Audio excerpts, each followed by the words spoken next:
Morning. Good morning. यहाँ का होता बालकनी में बस ऐसे। हाँ। अरे वो लड़की डूबा दिया।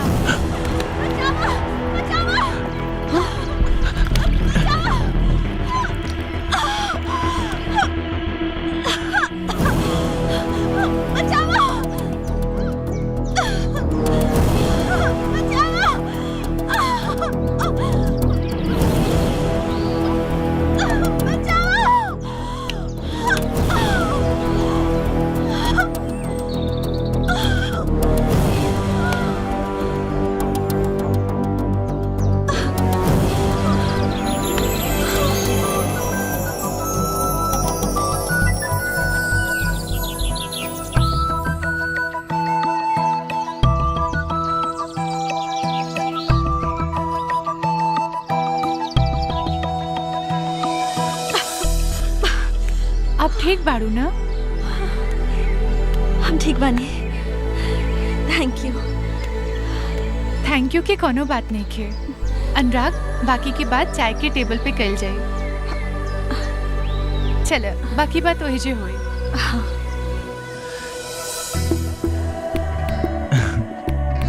वैसे एक बात समझ में नहीं आई, जब रहुआ तेरे जाने नहीं तो अचानक डूबे कैसे लगनी?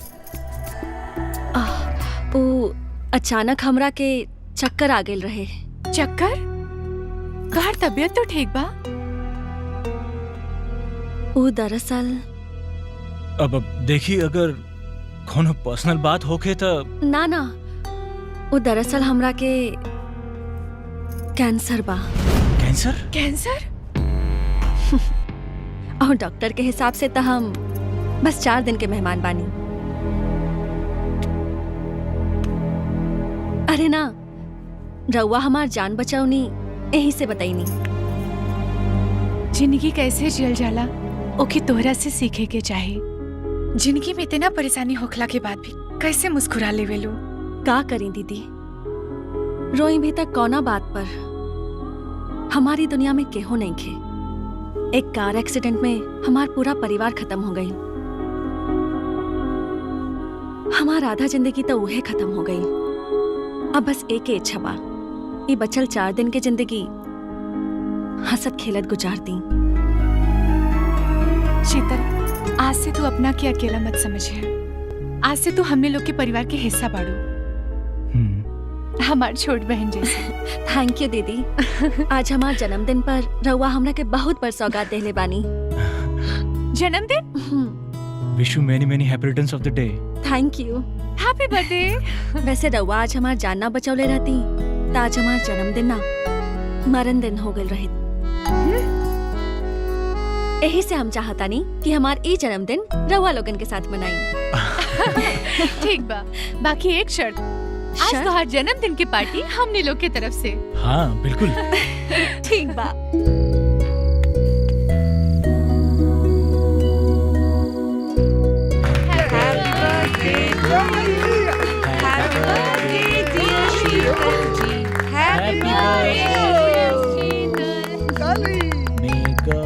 Bless you.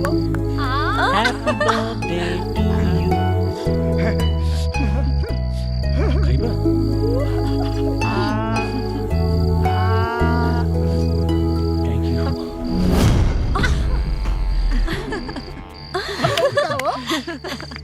Thank you.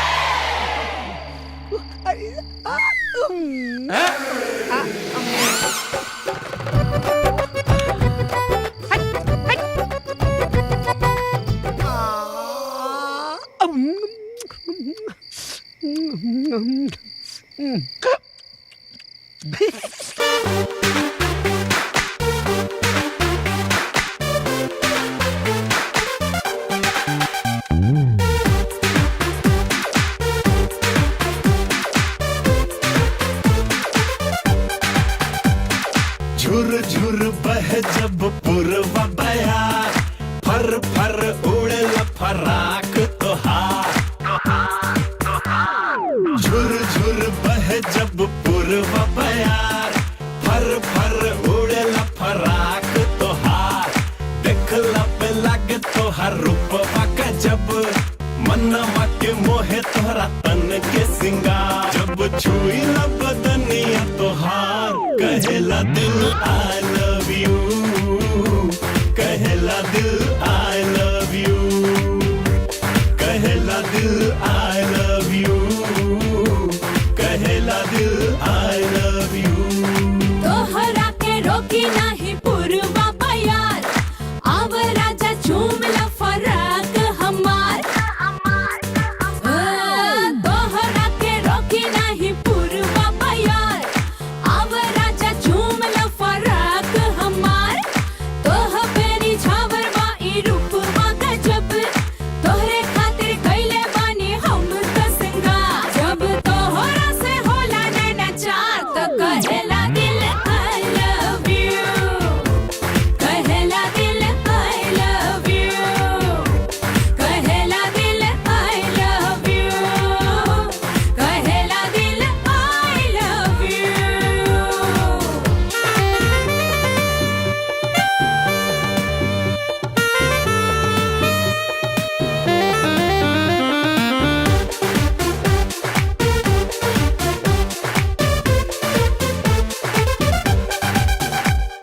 रूपवा के तोहरा पुकार मोर जवानी, आई के जिंदगिया में कर द मेहरबानी।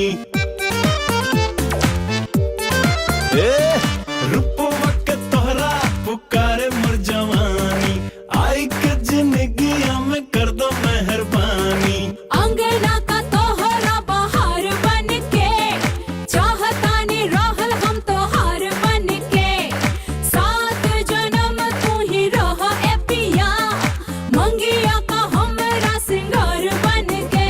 जब तोहरा से होला नैना चार, तो कहेला दिल I love you, कहेला दिल I love you, कहेला दिल I love you, कहेला दिल I love you।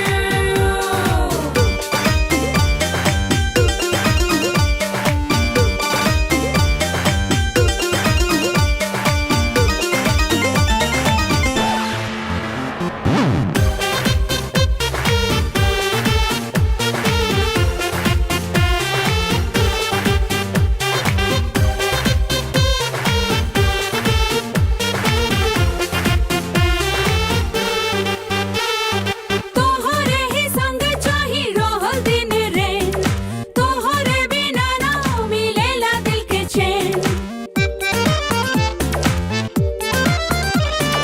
तोहरे ही संग चाही रहल दिन रैन, तोहरे बिना ना मिलेला दिल के चैन। आई गइल बानी हम तोहरा करीब, हम रस के बतावा खुश नसीब। प्यार के खजाना बाटे अब हमरा पास, तू बाड़ू संगे त हम नहीं की गरीब। जब छुई ला बदनिया तोहार, कहेला दिल I love you, कहेला दिल I love you, कहेला दिल I love you, कहेला दिल I love you। I love you। I love you. I love you.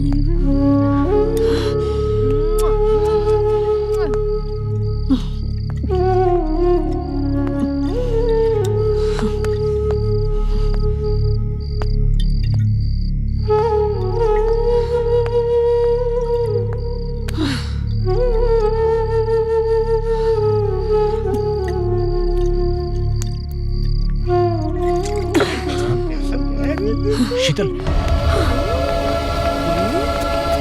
Sheetal, Sheetal, Sheetal, Kamal madam जी, अरे मैडम जी संभाले खुद के। लगता तो ज्यादा नशा हो गया बा।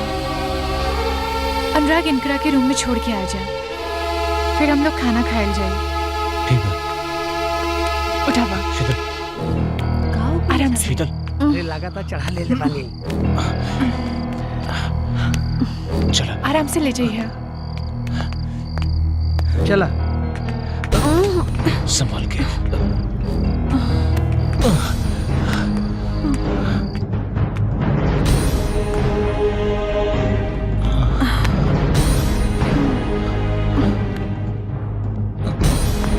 संभल के शीतल। आवा।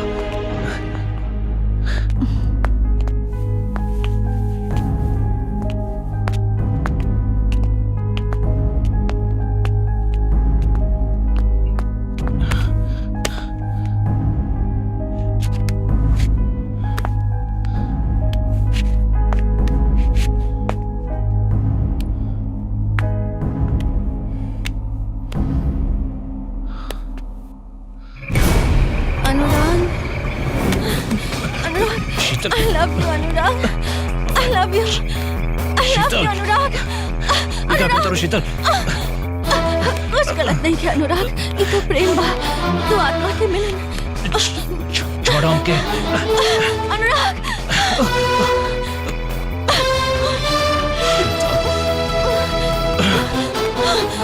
होश में शीतल। हमार सुखर होठ के प्यास बुझाता अनुराग, प्यास बुझाता। छोड़ो हमके। I love you, Anurag. बिना समय पड़ो शीतल। Anurag, Anurag, Anurag, I love you, Anurag. हमरा के ऐसे अधूरा छोड़ के मत जा अनुराग। अनुराग। तुम हमारी बात कान नहीं समझती कि हम शादीशुदा बानी और हम अपना पत्नी से बहुत प्यार करेंगे। हट। I love you, Anurag, Anurag, Anurag. हमरा के ऐसे अधूरा छोड़ के मत जा अनुराग, अनुराग।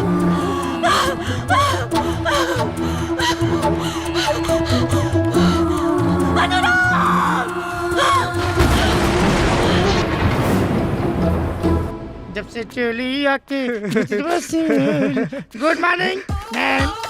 गुड मॉर्निंग साहब। बड़ा बदतमीज बड़ा तू लोग। Sorry sorry sorry sorry sorry sorry. Room के अंदर नॉक करके आवे के चाहिए ना। ओके। एक बात बतावा, यहाँ आसपास कोई घूमे फिरे लायक जगह बा? अरे साहब, यहाँ आप जंगल में कहाँ घूमे लायक बा? एक नंबर पे चुप रहो। यहाँ बहुत बड़ा म्यूजियम बा, तेल लगा के, जोने में राजा के समय के बहुत पुरान सामान रखल बा, वहाँ तेल लगा के, जैसे तीर धनुष तलवार बर्छी पुरान कपड़ा साया साड़ी पेटीकोट। ठीक बा। अरे वाह, हमरा के तो देखे के बा। चलो ना। अरे अब चला। बड़ा दिमाग लगा ला लाई छुट्टा। तू तो यहाँ बस करा। चला। चल चल। सुंदर हुआ छुट्टा। अनुराग, हमने चलल जाए, साथ में शीतल के भी ले चलल जाए। अरे यार तू हमेशा शीतल के बीच में काहे ले आवल?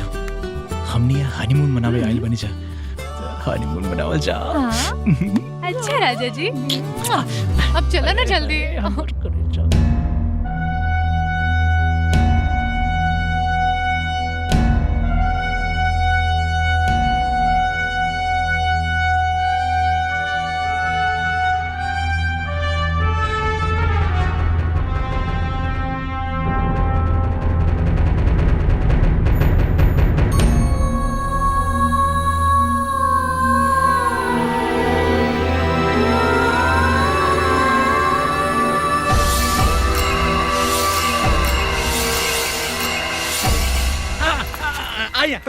आई सर जी। आई साहब जी, आई मैडम जी, देखी। आई है राजा साहब के भाला।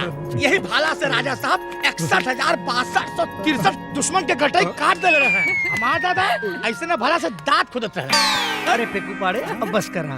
हई तोहर बहू बताइए घोड़िया के बारे में। ये देखी, ये राजा साहब का घोड़ी है। यही घोड़ी पर राजा साहब बैठ के तुबड़क। अरे चुप, भाग जाई। आई यार, ए पर श्रृंगार प्रसाधन के सामान रखा था। ये हाय शीतल, तो यहाँ दीदी बस वो घुंघरू देखा था। ये घुंघरू तो ऐसे देखा तारू जैसे कोनो नर्तकी के ना त्योहार। अरे मैडम जी, दुनिया का देखता नहीं। आई देखी। अरे घर मटका राजा साहब का तलवार। ऐसे हमारे दादा नाखून काटते रहे।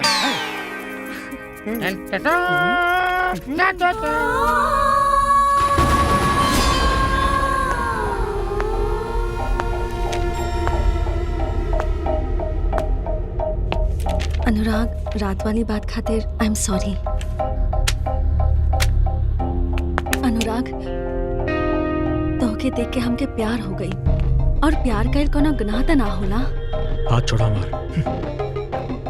देखा अनुराग, हम माना तानी सबके प्यार के मुकाम हासिल ना होला, हमके तो तुहार बस एक दिन के साथ चाहिए। एक दिन के साथ तक हम तो के एक पल ना दे सकिला और अपना हवस के मोहब्बत के नाम बता। और एगो बात कान खोल के सुन लो हमार, आज से हमार तोहर रास्ता अलग अलग।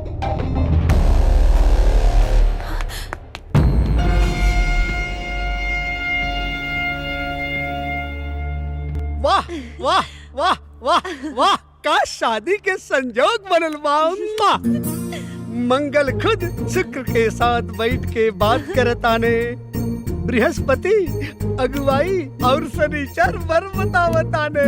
अब सुना, तुहार होके वाले वर के का लक्षण होकी, ओकर नु एकदम हमरे नियन छोट छोट मोच होई। मोच?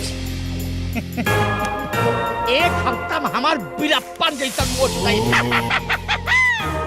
ओकर छोड़ा, अब ही आवे में टाइम लगी। ओरिजिनल पे ध्यान दा। अब अपने वर के दूसरा लक्षण सुना। एकदम हट्टा कट्टा हमारे नियन पहलवान होई। पहलवान? हम हो दिखाओ थी बॉडी। Excuse me. हम हो पहलवान है। अरे ओकर छोड़ा, जड़हरी के रोटी खाई के फुटा नानियल फूलल हो। काल पचक जाए। ओरिजिनल पे ध्यान दा, ओरिजिनल पे। अब अपने वर के तीसरा लक्षण सुना। ओकर नु एकदम हमरे नियन छोट छोट बार होई। छोट छोट बार? अब का करी हो? फंस गईल। हमारो बार छोट छोट बार। अरे ये का हो गई? कहाँ तोर बार छोट छोट हो रे? हमार छोट छोट बार देखबे?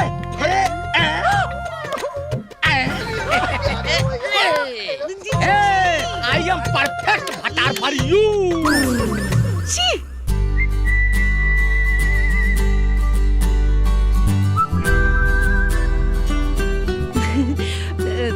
खाइए ना सर प्लीज। बताइए ना कैसा लगा। आइए ma'am, please have a seat. अरे शीतल, आओ ना हमने के साथ बैठा।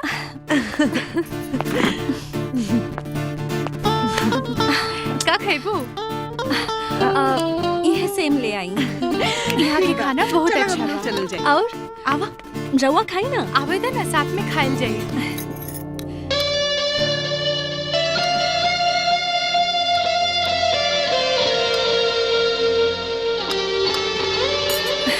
और सब कैसन चल रहा है? सब बढ़िया। हाँ, अब कहाँ है? नहीं पानी पी ली ना। हाँ, मामा तानी।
बातचीत करो, मैं चलता हूँ।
अनुराग, तू हमरा से इतना नफरत काहे करेला? नफरत? हम तो उससे मोहब्बत ही कब गई नहीं। तक कर ना अनुराग, कर ना। काहे नहीं खा करत? का हमारा आंख शराबी नहीं खे? का हमारा होठ गुलाबी नहीं खे? या हमारा जिस्म शराबी नहीं खे? कुदरत एगो औरत के जितना खूबसूरती देला, हमरा ओकरा से ज्यादा देले बा।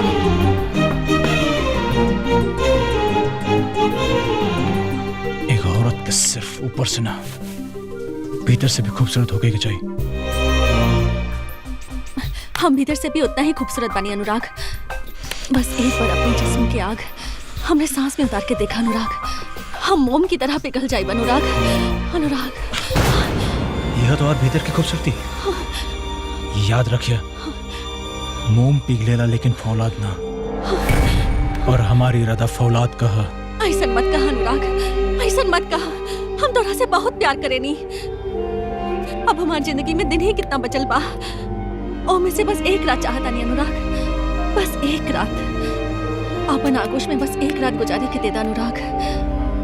अब बस एक ही रास्ता बा अनुराग, या अपन एक रात देके हमरा के जिंदगी देदा, या अपन हाथ से मौत। हम तो रखे ना जिंदगी दे सकेला ना मौत। अगर कुछ दे सकेला तो बस सहानुभूति। अनुराग, हमरे जिस्म जान के तोहार सहानुभूति की जरूरत नहीं है। हमके तो तोहार प्यार चाहिए अनुराग, तोहार प्यार।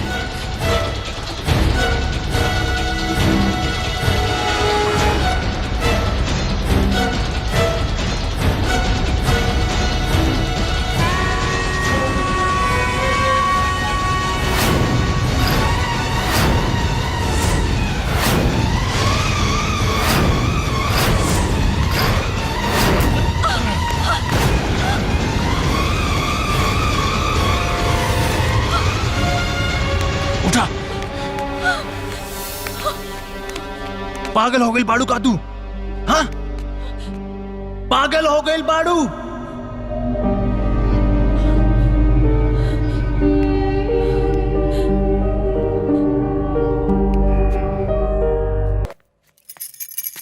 पियवा से पहले हम अरे मैडम जी। नंदू जी मैडम। आप अनुराग के देखनी है का? नहीं मैडम, वैसे पुल साइड देखनी है का? अरे हम सब जगह देख लेने, वो दिखते नहीं कहाँ बाड़न। फिर तो मैडम यहाँ दुइये गो गेस्ट बाड़न, एक रउआ लोग, एक शीतल मैडम।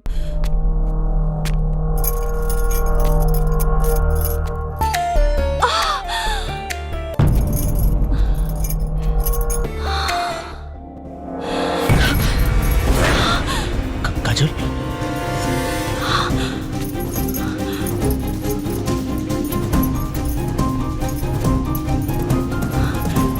काजल, हम तो सब कुछ सच सच बताओ नहीं। का सच बताइबा? बताओ का सच बताइबा? हम जोन कुछ में देखनी का गलत बा? ई बिस्तर के सिलवट गलत बा? या तोहरे जिस्म से ओकरे परफ्यूम की खुशबू? बस हमरा की ई बात के दुख ना बा कि ई चरित्रहीन है। दुख तो बस ई बा कि तू कैसे चरित्रहीन हो गईला। बतावा। काजल, ना दीदी, एक औरत की इच्छा जब होकर मजबूरी बन जाना था। बस काजल, अपना हवस की मजबूरी के नाम मत दे। जाने तारे, जब जब एक औरत गैर मर्द के साथ संबंध बनावेले तो लोग ओकरा के का कहेले? वेश्या कहेले, वेश्या। और जब एक मर्द वेश्या के साथ संबंध बनावेला, हमके तो बोले में भी शर्म आवता। काजल, हमारी बात सुनो काजल। दीदी,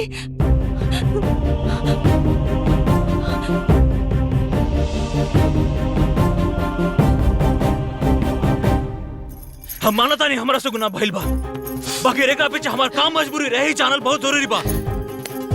ओकरी बात तो के जौन फैसला लेवे के किला, हमके जौन सजा देवे के ओके दो।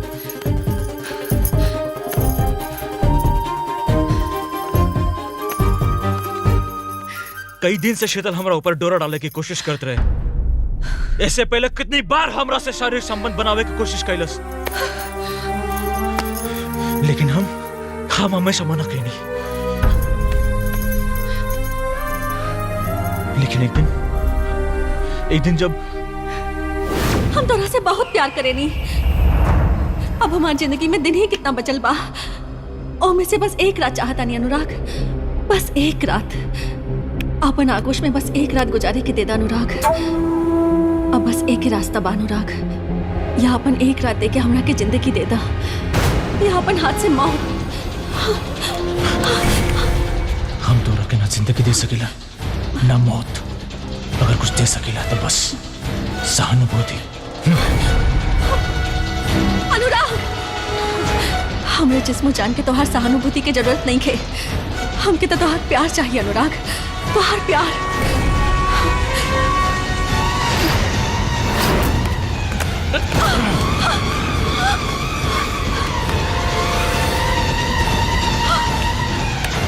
उठा। पागल हो गई बाड़ू का तू? हाँ, पागल हो गई बाड़ू?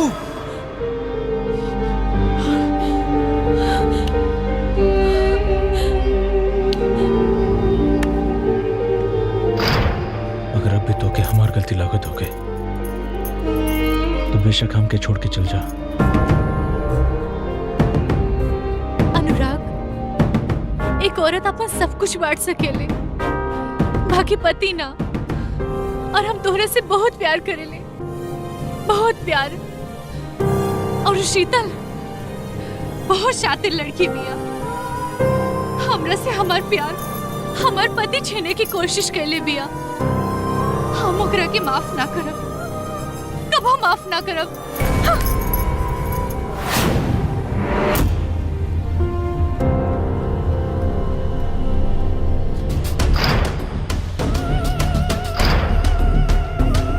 हमार छोट बहन जी। थैंक यू दीदी।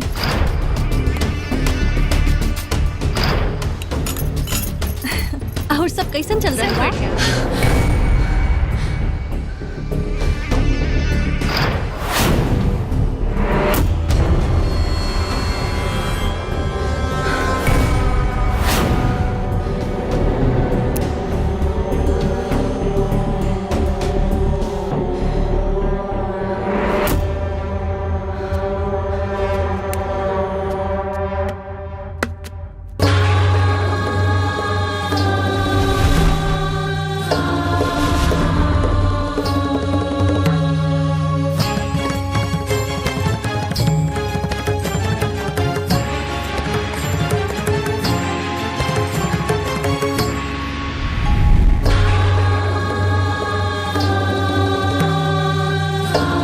जरूर आईबू।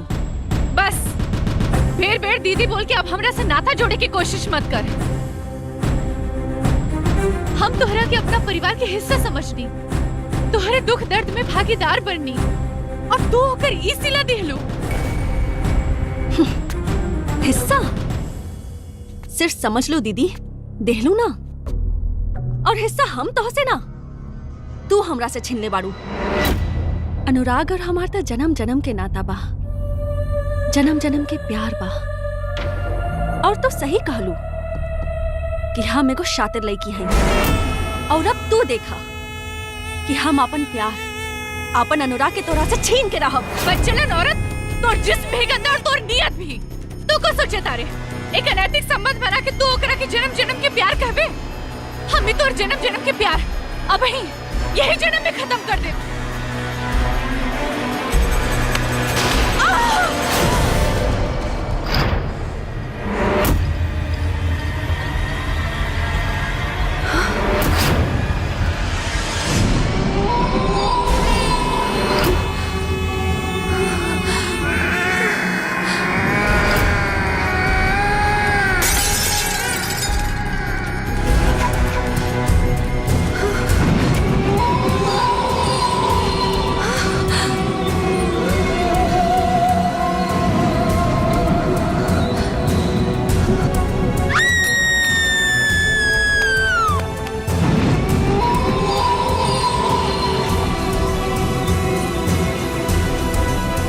काजल, देखा ना का हो गया काजल। दीदी के, अचानक बात करत करत बेहोश हो गईली।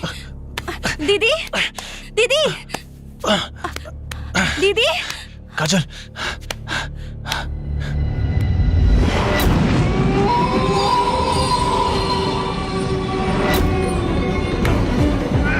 हम ये तो चाहत रहनी कि राजवीर एक बेर हमरा से संबंध बनावे।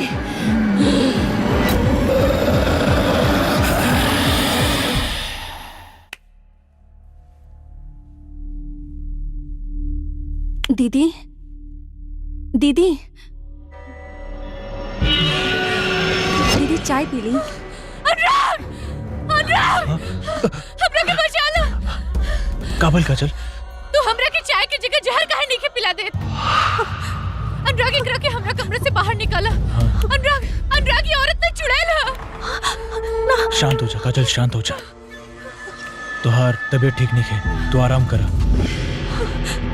वो रात के बाद के लेकर अगर तू शीतल के बुरा भला कबू तो ठीक नहीं है। अरे वो रात भर जाग के तुहार ख्याल रख ले बाड़ी। अनुराग तू समझा काहे नहीं कर? ये चुड़ैल है। इतने खूबसूरत रूप के पीछे के भयानक और डरावना रूप हम देख ले बानी।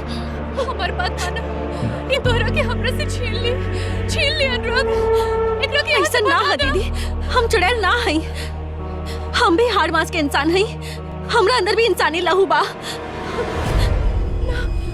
तो के कोनो भरम भइल बा दीदी, विश्वास नहीं के तला हम अभी तोहार भरम दूर कर देतानी। शीतल, शीतल, शीतल, ई का करता रू शीतल?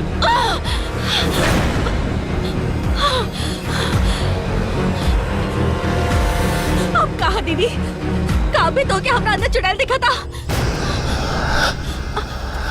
एमे भी तोर कोनो माया हो। अनुराग हमार बात मानो, एकरा के बाहर निकाले है जैसे तो हम से दूर काहे नहीं के चल जा। ठीक है, तू शांत हो जा। एकरा के बाहर निकाला ना तो हम अपन जान दे दे। तू शांत हो जा, शांत हो जय जैसे जा, शांत हो जा। देखा इस समय काजल गुस्सा में पड़ी। तू अपना कमरा में जा प्लीज शीतल।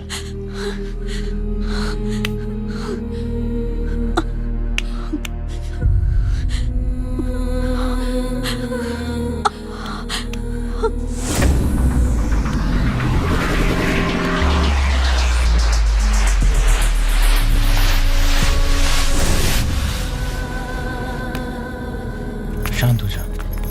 अब बताओ तू क्या चाहता है? अब हमें जे एक मिनट भी ना रुकल चाहता नहीं। चले है जैसे। ठीक बा, तू आराम कर, फिर चलल जाई। हम बैग पैक करते हैं, ठीक है? आराम कर।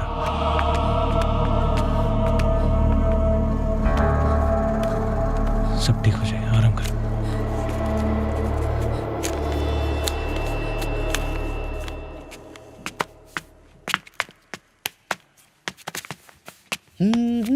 अरे अईबा, है क्या उठाई तार बाबू? हाथ फैलाव के तैयारी में लगा रहना। चल रख, चल रख, अंदर रख।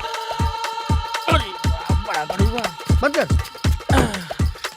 छुट्टा।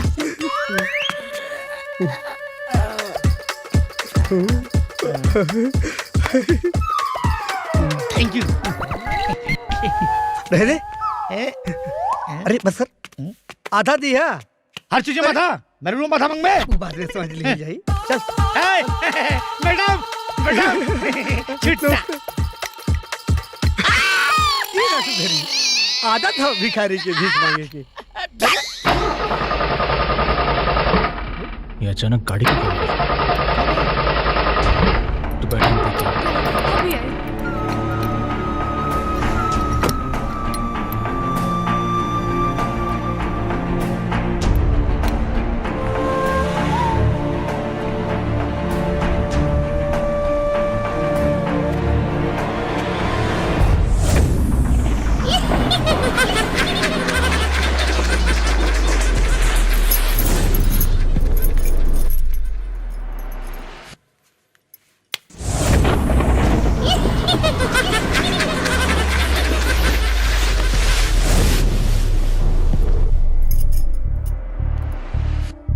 कुछ समझ में नहीं क्या हुआ था।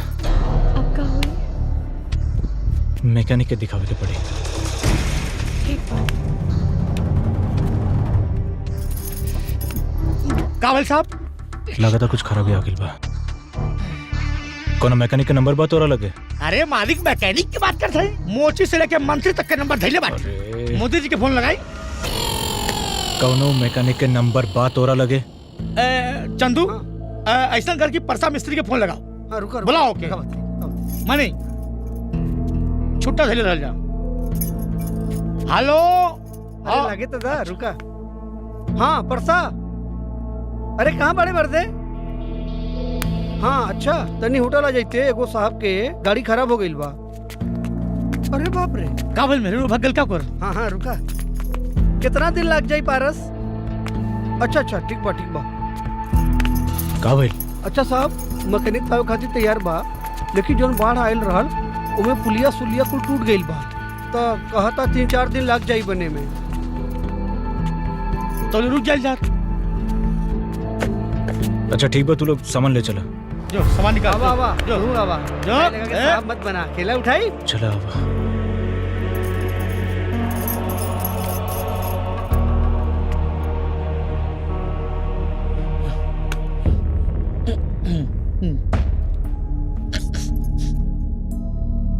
साहब साहब हाँ?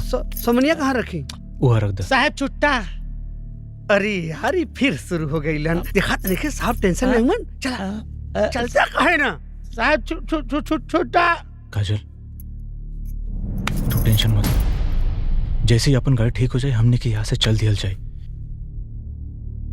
तू डरा मत बस। अनुराग हम कोनो और बात से ना, बस तोहरा के खोवे से डरेली। तोहरा बिना हम ना जी पाए। तोहर हमार साथ ये जन्म तक ना, अगला 7 जन्म तक रही। मामा हो मामा चूटी के झगड़ा छोड़ावा हो मामा।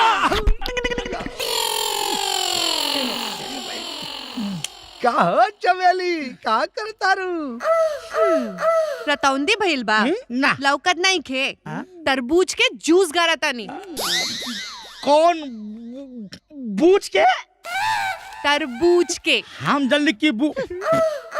अच्छा ये चमेली तू सबका जूस गार देवेलू? हाँ मौसम्बी के, अनार के, सेब के, सब कर। अच्छा गन्ना के भी गार देवेलू? नहीं हमार मिक्सर छोट बा, उमे गन्ना का कैसे गराई? गन्ना का गारे खातिर बड़का कोलू चाहिए, बुझाइल? हाँ हमके तो बुझा गई। ए चंदू का हो चंदू? तू कहते ओकरस गारे बने तो जा बड़का कोल्हू खोज के लावा। हमके तो हाजीपुरी केला का रस गारे बा। ई मैडम के मिक्सर में पिसा जाई, केला का छिलको से जूस निकल जाई। हेलो आय तुहान दोनों का मतलब हम खूब समझतानी। अगर हमरे चक्कर में पड़बा जाना तो गराई ना पिसाई। चाहे पिसाई चाहे कुटाई, लेकिन रोज तुहराई में गराई। जूस तैयार बा, 309 नंबर में जाके पहुंचा दा। अरे छमक चलो। कहाँ चल?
नहीं किया वो शीतल। शीतल नहीं, कादम्बरी हूँ मैं, कादम्बरी। कादम्बरी? हाँ, कादम्बरी, तेरे राजमहल की नृत्यांगना। कादम्बरी हूँ मैं, कादम्बरी, कादम्बरी हूँ मैं, कादम्बरी। दादिदा गदधा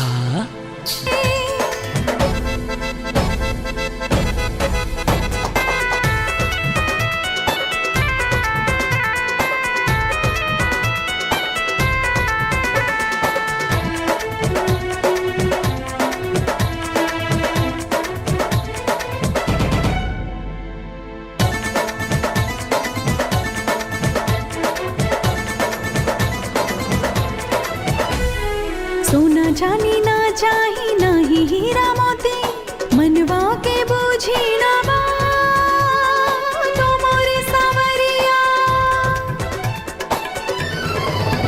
हाँ धड़कन के तार बोले, पल पल के प्यार बोले, बस में ना बाजा जबा चाहे का नजरिया। इहे आस लेके बानी कैसे बोली हम जो बानी, रोजे रोजे के सपना सजाई राजा जी, कैसे रहुआ के बताई राजा जी कि कितना ले प्यार करी ले, कि कितना ले प्यार करी ले।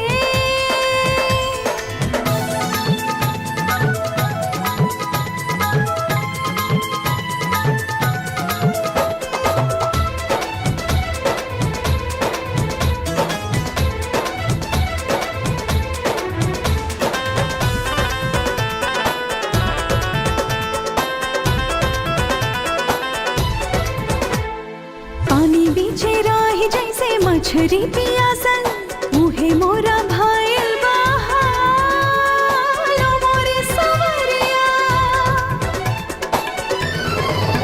हाय हियरा के पीर रम्मा कहियो न जननी, गिन गिन के बीतल सा भावे ना जोरिया।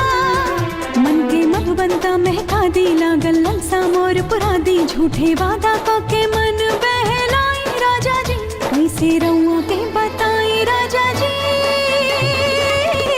कि कितना ले प्यार करी ले, कि कितना ले प्यार करी ले।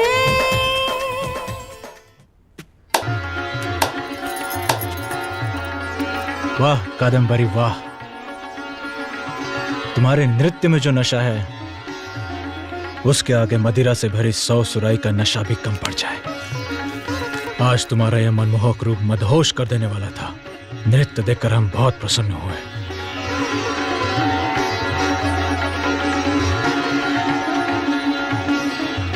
गुस्ताखी माफ हो महाराज, कादम्बरी के घुंघरू आज भी आपकी तारीफ के मोहताज हैं। इन्हें हीरे मोती की मालाओं से मत तोलिए।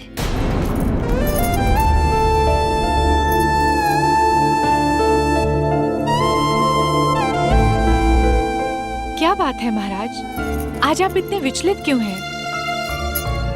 आज नृत्य दरबार में कादम्बरी ने फिर से हमारा उपहास किया। नृत्य से खुश होकर जब हमने उसे भेंट स्वरूप उपहार देना चाहा तो उसने अस्वीकार कर दिया। हम समझ नहीं पा रहे कि वो चाहती क्या है। इस प्रश्न का उत्तर आपको कादम्बरी ही दे सकती है, उसी से पूछिए।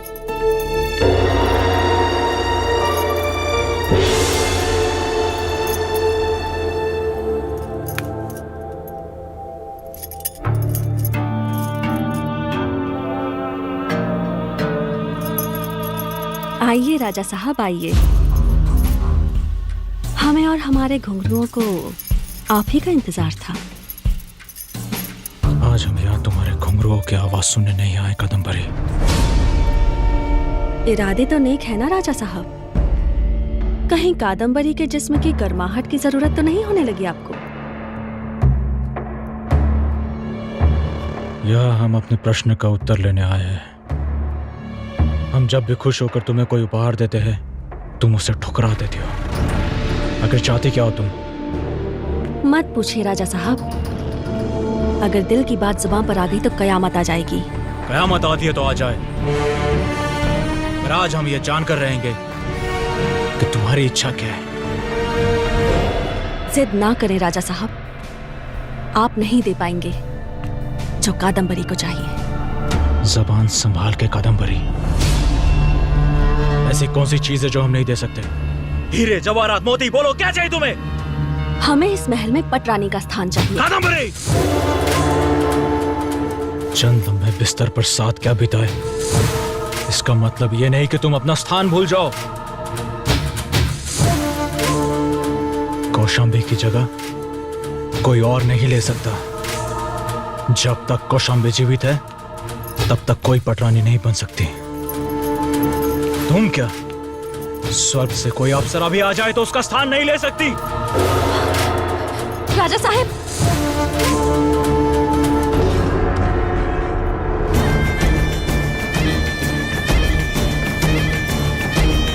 पटरानी का स्थान तो हम लेकर ही रहेंगे, चाहे उसके लिए हमें रानी को शंबी की जान ही क्यों ना लेनी पड़े।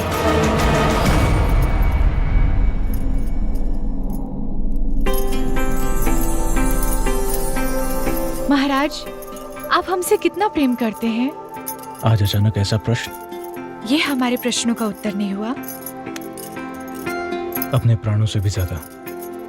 तब आप हमें एक वचन दीजिए कि आप हमारी बात मानेंगे। अगर आपको जरा सा भी संदेह है कि आपकी जिंदगी में हमारा स्थान उचित नहीं अनुचित है, तो हम स्वयं पद छोड़ देंगे। कौशाम्बी, जब आपको सब कुछ पता ही चल गया है तो हमारा उत्तर भी पता चल गया होगा। किसने हमसे क्या मांगा इससे कोई फर्क नहीं पड़ता। आपके सभी प्रश्नों का उत्तर यह है कि आपका स्थान कोई और नहीं ले सकता। महाराज, हम आपके निर्णय का पूर्ण सम्मान करते हैं और आपकी रानी को आप पर पूर्ण विश्वास है।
की क्या सजा हो सकती है? बस दिखा दी ना अपनी ताकत। डरती हैं आप हमसे, हिम्मत नहीं है आप में हमारा सामना करने की। मैं पूछती हूँ आपसे, क्या खास है आप में जो मुझ में नहीं है? क्यों नहीं बन सकती हूँ मैं पटरानी? क्या कमी है मुझ में? जानना चाहती है तो सुन, एक रानी का काम सिर्फ राजा का मनोरंजन करना नहीं है। उसके राज्य पर कोई विपत्ति आए तो हाथों की चूड़ियां उतारकर तलवार चलाना भी आना चाहिए। है तुझ में ये काबिलियत? हाँ है। तो आजा मैदान में, दिखा अपनी काबिलियत। हम तुझे वचन देते हैं, अगर तू तलवारबाजी में हमसे जीत गई तो हम स्वयं अपना ताज तेरे सर पे रख देंगे। हम स्वयं अपना सिंहासन तुझे सौंप देंगे। मंजूर है तो बोल। रानी साहिबा, तलवार हाथ में देकर तो देखिए, तब पता चल जाएगा कि मैं सिर्फ घुंघरू की ताल ही नहीं, तलवार और ढाल भी बजाना जानती हूँ।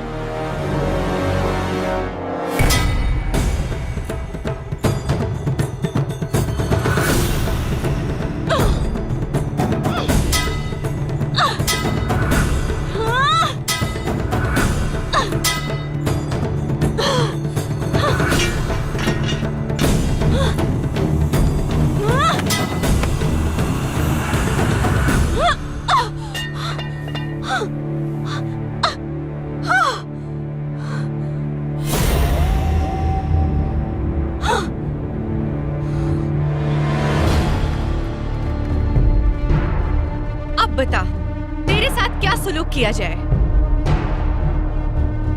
वही जो एक रानी अपनी प्रजा के साथ करती है।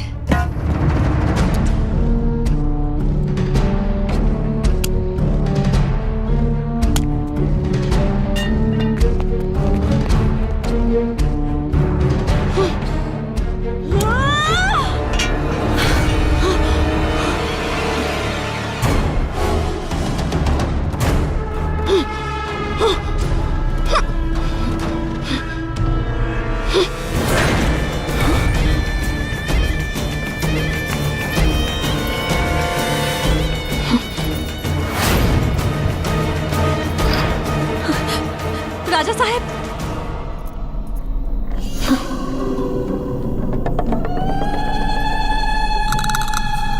बट रानी तो हम बनकर रहेंगे, चाहे इसके लिए हमें रानी को शाम्बी की जान ही क्यों न लेनी पड़े।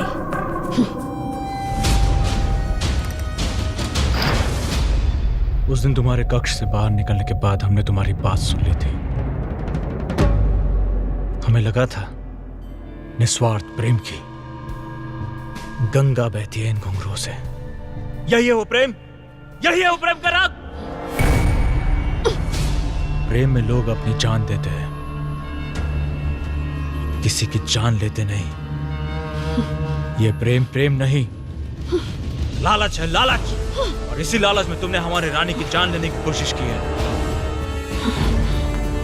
जो एक घिनौना अपराध है। और यह अपराध राजद्रोह कहलाता है। सैनिकों, भेजाओ उसे। और नर्तकी का परिधान पहना कर लेकर आओ। आज हम इसे जिंदा चुनवा देंगे।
राजा साहब, आप इन जंजीरों से मेरे जिस्म को इन दीवारों में तो दफना सकते हो, लेकिन मेरी आत्मा को नहीं। रानी साहिबा, मैं मर के भी नहीं मरूंगी। मैं फिर वापस आऊंगी, मैं फिर वापस आऊंगी, फिर वापस आऊंगी, मैं फिर वापस आऊंगी, फिर वापस आऊंगी, मैं फिर मैं फिर वापस आऊंगी, मैं फिर वापस आऊंगी, फिर वापस आऊंगी, फिर वापस आऊंगी। मैंने अपना वादा निभाया, देख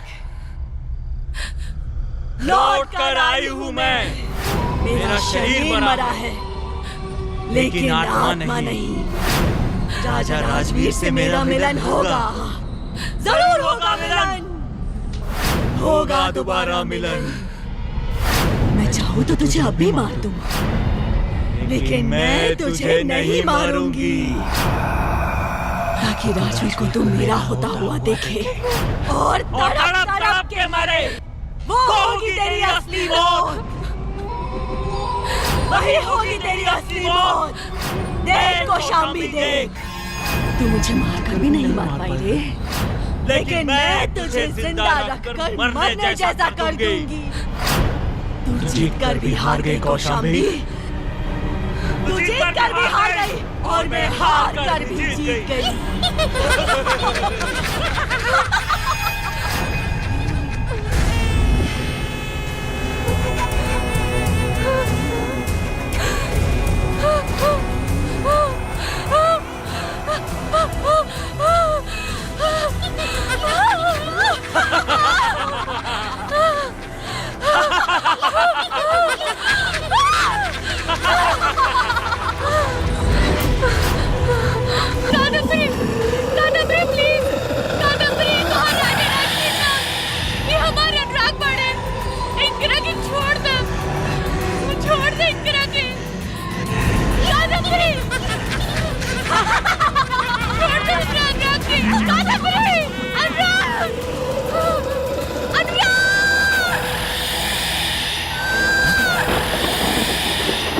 다디다 가다다 딘다 딘다 디네 까딱 디네 까딱 디네 따딱 디네 그 디네 다들 그다 다들 그다 다들 다들 그다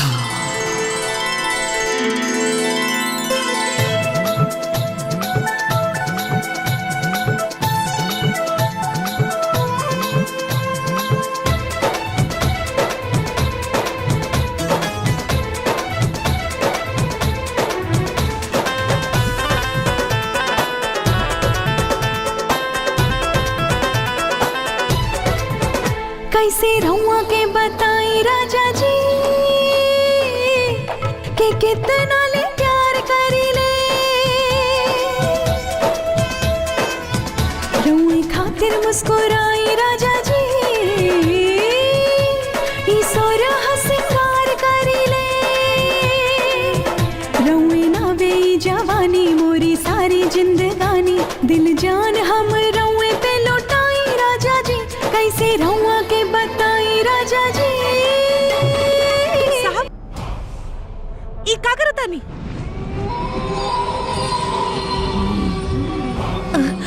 आदमी होके औरत की तरह नाचता नी।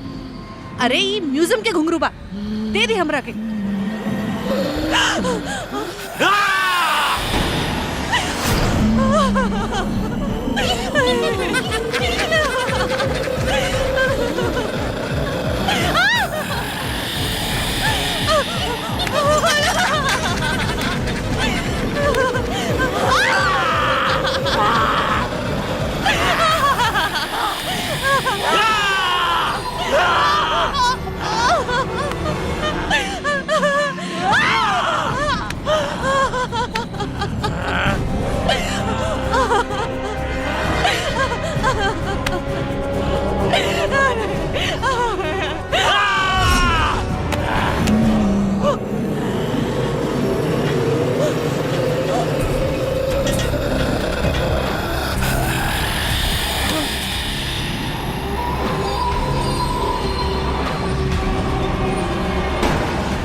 साहब का करता नहीं मालिक मालिक ये क्या करती मालिक?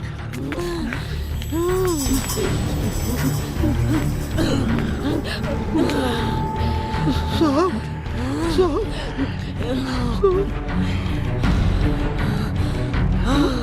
मालिक मालिक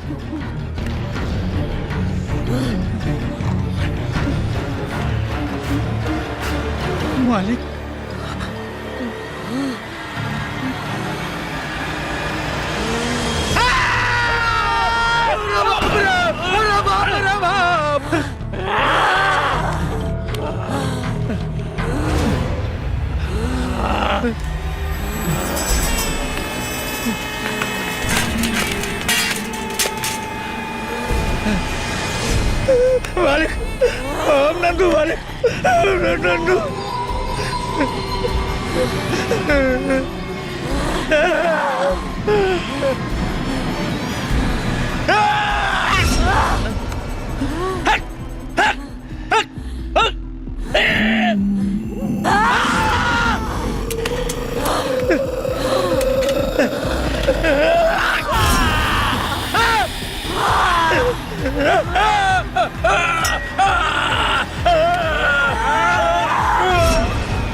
नंदू मालिक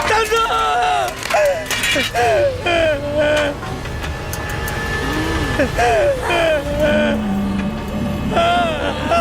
मालिक मालिक नंदू मालिक नंदू मालिक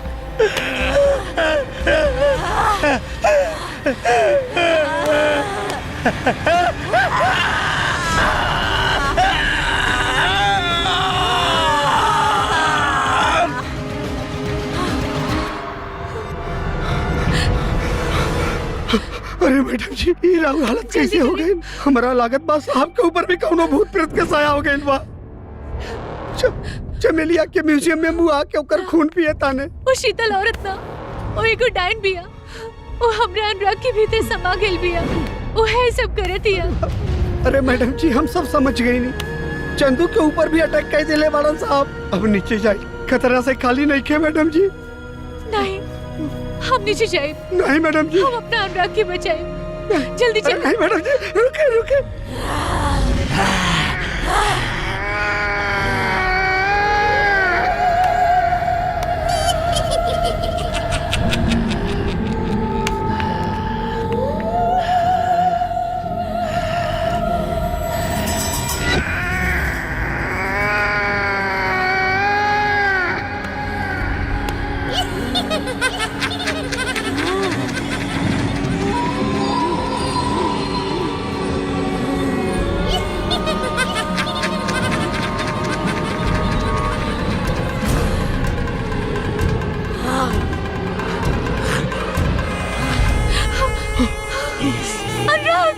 मैडम जी, अरे मैडम जी, चुप हो जाइए, शांत हो जाइए, शांत हो जाइए। अभी राहुल अनुराग नहीं खान चमेली की हालत देखिए मैडम जी। चलिए चलिए यहाँ से चलिए। अनुराग के पास है। समझे का कोशिश काहे नहीं करत मैडम जी। साहब के अंदर चुड़ैल समा गइल बा, देखियो चमेली के बीमार देले बा। चलिए यहाँ से चलिए चलिए मैडम जी चलिए।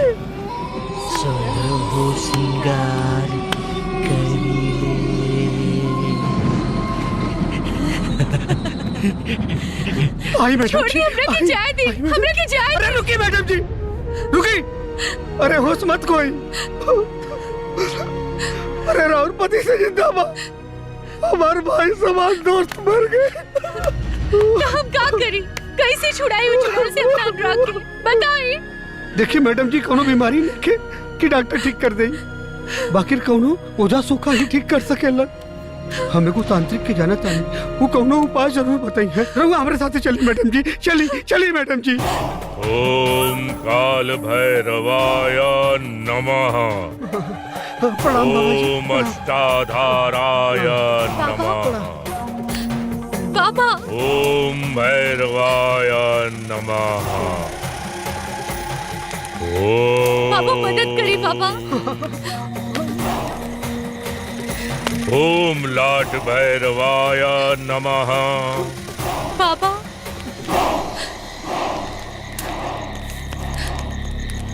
का कष्ट बच्चा? बाबा हमरे पति के शरीर में चुड़ैल समा गेल बिया। वो कह रहल बिया कि उनकरा से होकर पिछला जन्म के नाता बा। वो अपने आप की कादम्बरी और हमरा पति के राजवीर कह रहल बिया। वो हमरा पति के बहुत कष्ट दे रहल बिया बाबा। कुछ उपाय करी बाबा, कुछ उपाय करी। हमरा से हमरा पति के ई कष्ट नहीं खे देखल जात। हमरा पति के बचा ले बाबा।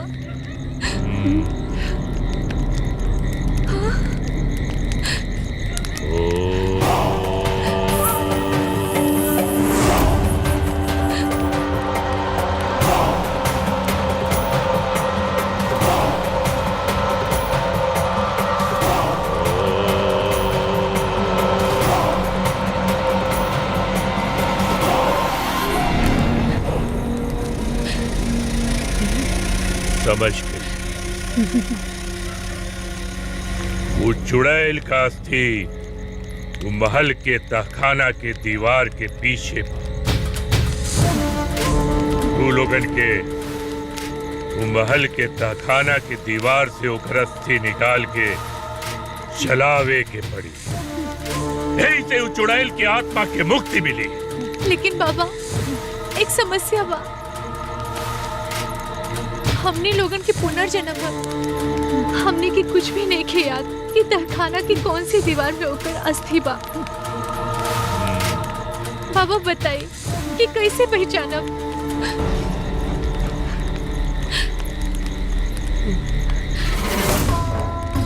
नींबू ले जा। ये कोनो साधारण नींबू ना, तंत्र विद्या से जागृत कैल गैल नींबू बा। ये नींबू ले जाके तहखाना के हर दीवार के पास घूमिया। जौन दीवार के पास जाके नींबू लाल हो जाए बस समझ लिया कि वह दीवार के पीछे वो चुड़ैल का अस्थि बा। ला ठीक है बाबा। जय बाबा एक और परेशानी है। हम अपना पति के कष्ट में नहीं खे देख सकता नहीं। कुछ उपाय करी। हमरा पति के शरीर से वो चुड़ैल के निकाल दी बाबा। निकाल दी। सबसे पहले तू दोनों जने भी एक एक ताबीज पहन और एक ताबीज तू अपने पति के पहना दी। ये ताबीज पहनाते ही वो चुड़ैल तोरा पति के शरीर से बाहर आ जाए। ठीक है बाबा। पर ये ताबीज तू अपने पति के कैसे पहनेबू ये तोहरे विवेक पे बा।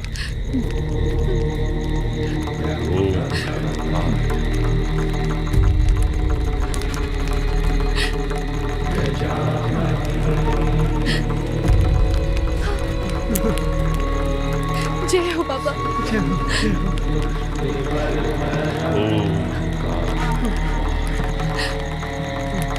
जय हो बाबा।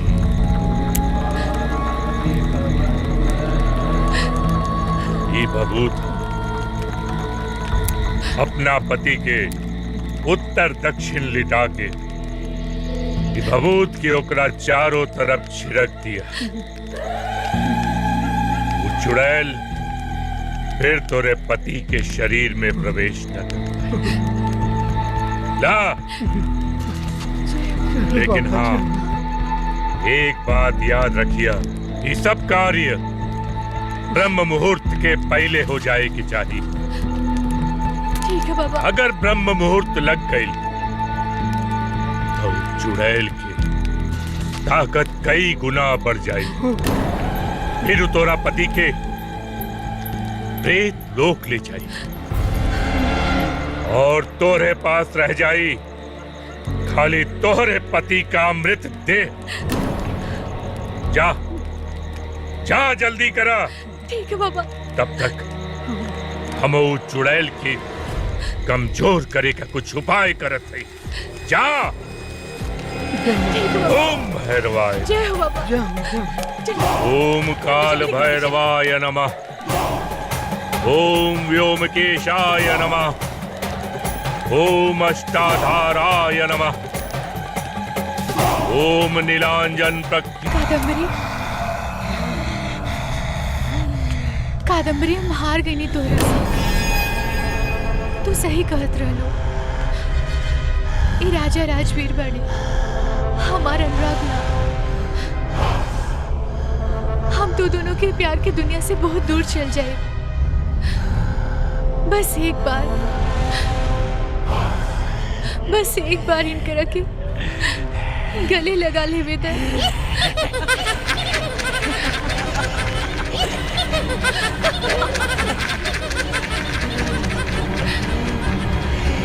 आखिर हार गई ना तू मुझसे रानी को शाम्बी। चल ठीक है, जीवन भर का साथ पाने के लिए एक पल का साथ छोड़ सकते हो।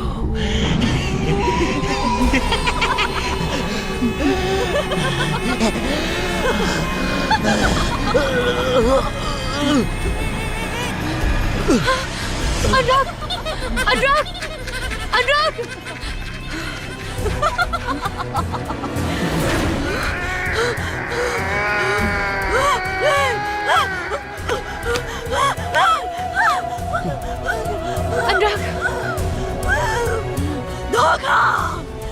धोखा दिया तूने मुझे। दावीर से तूने बांध दिया है मेरे राजवीर को। मैं प्रवेश नहीं कर पा रही हूँ। मैं प्रवेश नहीं चुप कर डाल। तू क्या समझ ले एक मामूली चुड़ैल होकर के एक सुहागन से जीत जाइबे ना। कब हो ना। हमरा सुहाग के हमरा से केहू न छीन सकेला। कब हो ना। आज रात अमावस की है। तेरे और तेरे पति के मिलन का आज आखिरी दिन है। राजवीर की आत्मा इस शरीर से निकलते ही मैं उसे अपने साथ ले जाऊंगी। अमावस की रात के बाद में तेरी जीत नहीं, तेरी हार ही होगी। तेरी हार। चुड़ैल तू हमके का हरेबे। उससे पहले तू राख हो जाइबे।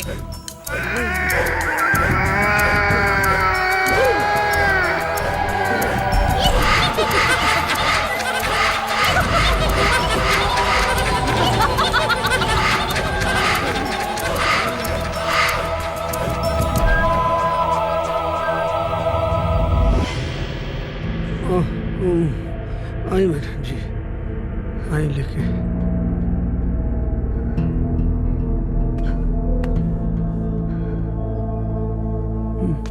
मैडम जी उत्तर दक्षिण दिशा में लटाई। सवार के नंदू आराम से।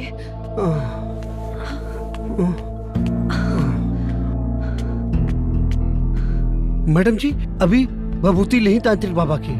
आप फटाफट छिड़क दी चारों तरफ।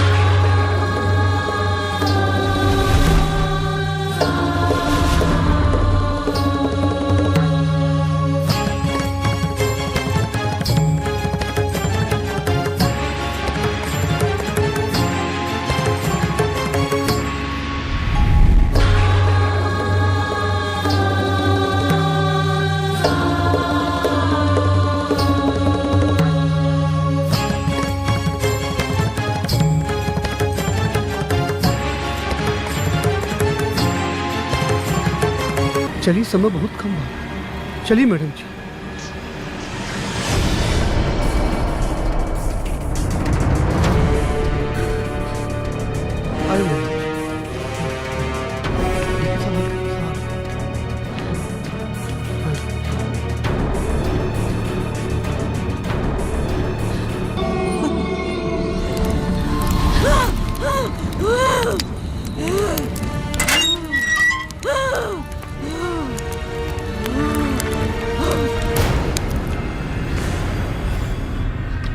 मैडम जी थोड़ा उधर करी। हाँ हाँ हाँ, इधर ले हेने पता नहीं कौन सी दीवार बा, कुछ समझ में नहीं क्या बात बा। हे भगवान स्वामी, थोड़ा सा उधर करी, वो दीवार की ओरी देखिए मैडम जी, आगे बढ़ी आगे बढ़ी।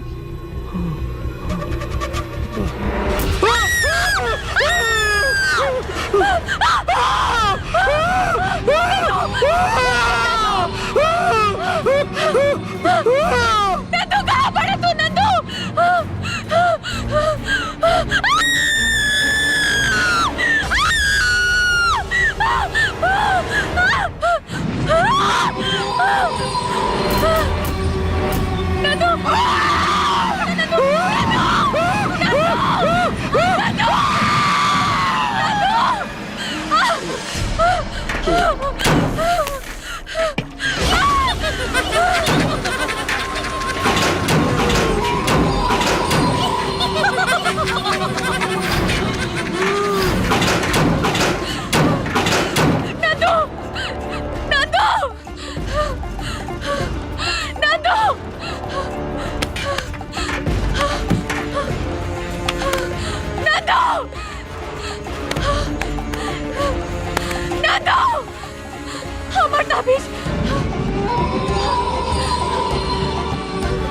हमार ताबीज कहाँ गई?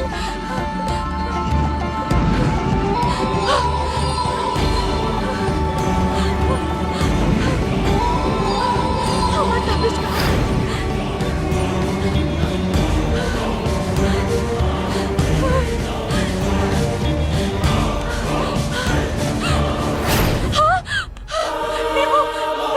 नींबू की रंग बदला था, मतलब वो कादम्बरी की अस्थि यही जी दीवार में बा।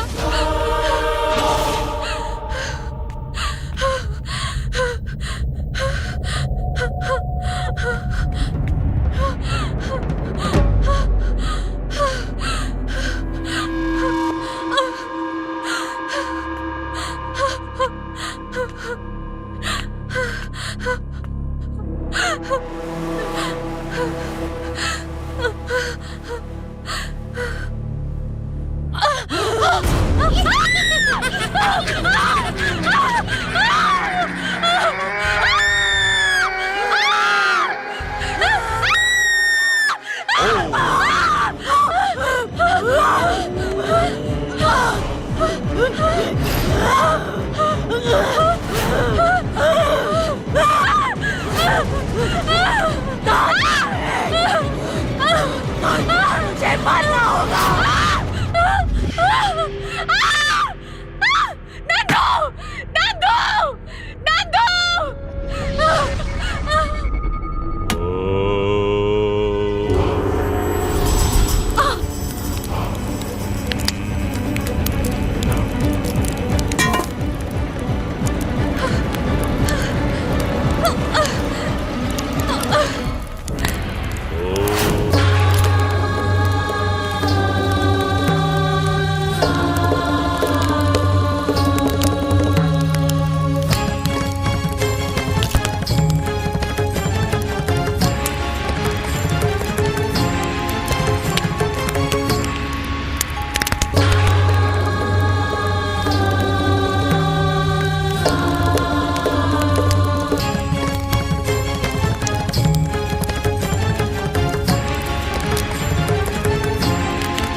कन्या,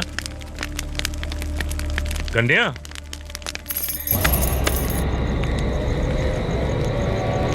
के बाड़ू तू हो?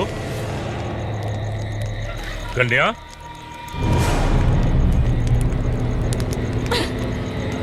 अरे अरे का करताड़ू?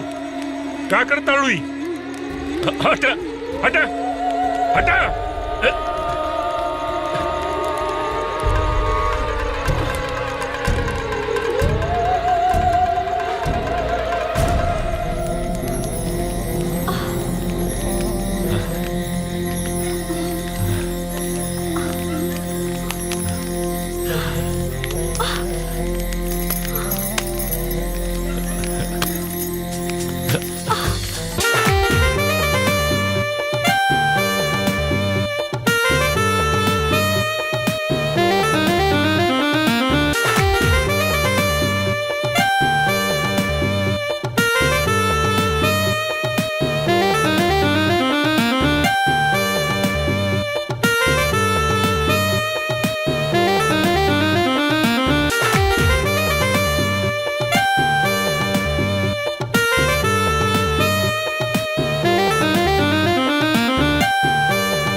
माचिस कहाँ बा? नंदू के पास है।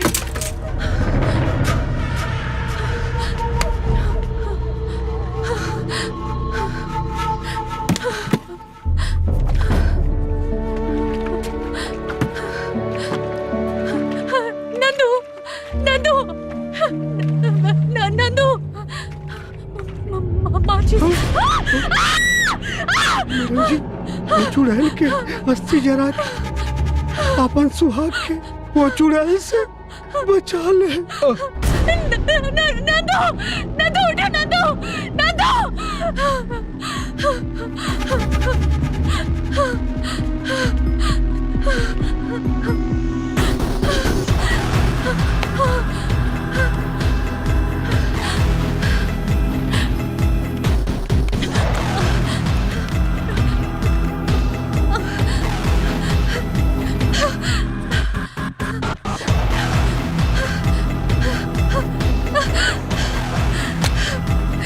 जरूरत कहने के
क्या सोच रही थी कि ताबिश तुझे बचा लेगा?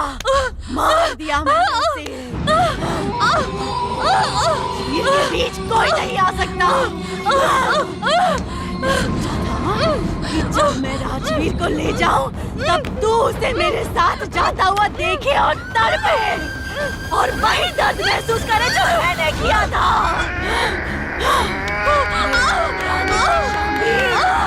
तुझे मरना होगा।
देख डाइन देख, आपन अंत देख।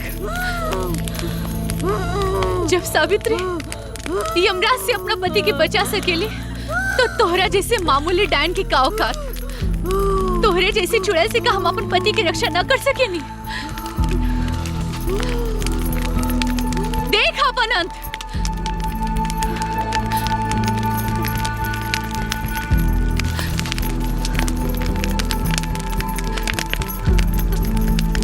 अनुराग,